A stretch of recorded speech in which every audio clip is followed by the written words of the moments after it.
Bonjour et bienvenue sur Tesla 360. Cette fois, une vidéo des collines d'Allo, pas très loin de Plan de Cuc, où je vais profiter de la conduite autonome grâce à ma cale d'autopilotage. Je vous invite à voir la vidéo correspondante pour vous présenter un peu mes gadgets. Voilà, donc vous avez vu l'extérieur de la voiture déjà dans une précédente vidéo, je vous mettrai le lien. Voilà, la voiture ralentit, elle a un peu peur des voitures d'en face, il faut le dire. Donc voilà, l'intérieur de la voiture aussi est un peu customisé. Donc au niveau du volant, ici, des petits enjolivements, voilà, tout ça acheté en Chine pour pas très cher.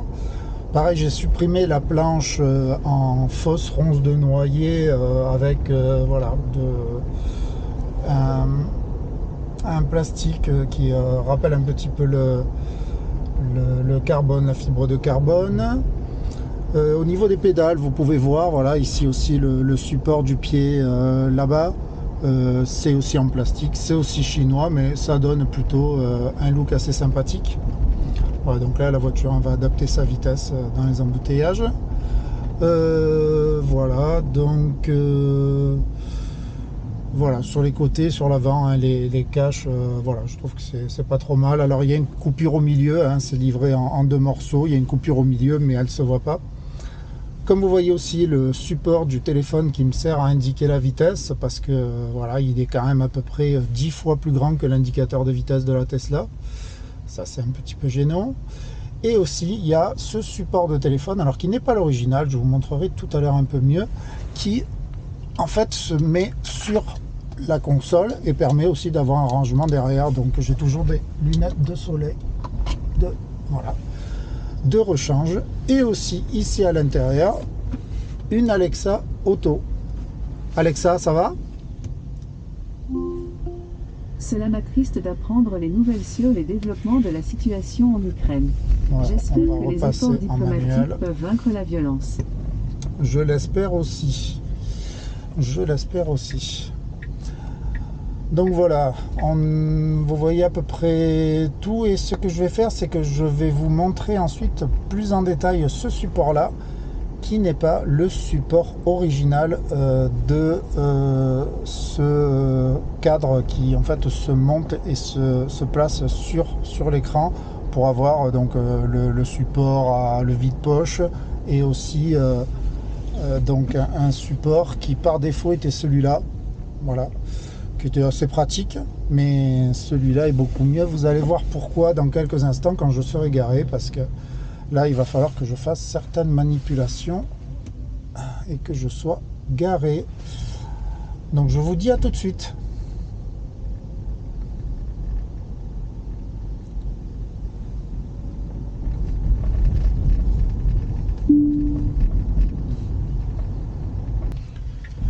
Voilà, donc on va se garer ici pour faire la suite de la vidéo.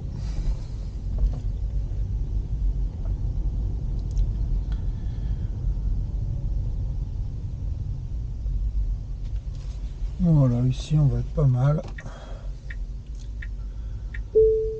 Voilà. Donc, comme je vous l'expliquais, ce support n'est pas l'original. L'original, c'était celui-ci. Assez pratique parce qu'on glisse le téléphone dedans et puis ça serre automatiquement. C'est en caoutchouc, c'était pas mal. Voilà, mais celui-là est un petit peu mieux parce qu'en fait, c'est un chargeur à induction. Et le problème était comment alimenter ce chargeur, sachant que la prise est là, voilà, qui a aussi l'avantage d'être motorisé.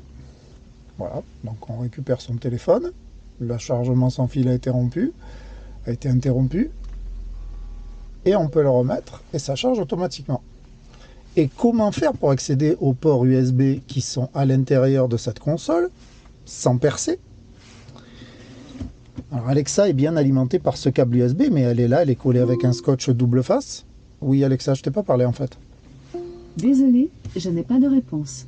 D'accord. Donc en fait, eh bien voilà, j'ai installé ici une batterie externe qui alimente non seulement ce chargeur à induction, mais aussi avec un autre câble qui pendouille un peu. Il faudra peut-être que j'arrange un petit peu mieux mes câbles, qui permet d'alimenter mon tachymètre. C'est donc une batterie externe, amovible, puisque si je veux, je débranche mes câbles et je récupère ma batterie externe, qui est assez pratique, puisque c'est aussi un chargeur à induction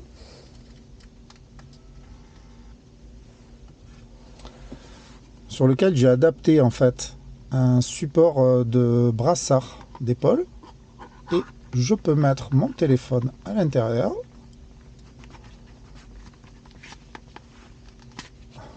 Je pourrais même le laisser là, hein. Et j'appuie sur le bouton et voilà, charge à induction sans fil de mon téléphone. Je peux l'embarquer avec moi pendant ce temps-là. C'est aussi une batterie qui se recharge au soleil, donc si jamais elle était vide, je la mets ici et j'attends quelques heures, elle se recharge.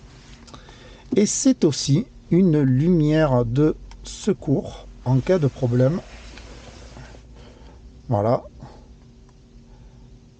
qui a même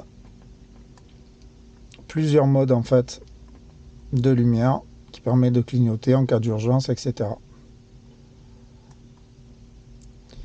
Voilà, donc j'aime bien les couteaux suisses, et celui-là, j'avoue, ben, il est plutôt pas mal. Et pour quelques petites dizaines d'euros, ben, on a un setup qui est plutôt sympathique. Voilà, j'ai eu de la chance, hein, j'en ai essayé environ 5 différents grâce à Amazon qui permet les retours faciles. Ce n'est pas de la publicité, mais grâce à ça, j'ai pu en trouver un avec un pas de vis qui correspondait exactement à celui de mon support précédent. Voilà, et donc je trouve que le setup est plutôt sympathique.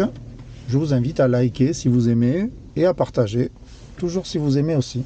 Mais écoutez, je vous donne rendez-vous dans une prochaine vidéo de Tesla 360. Au revoir.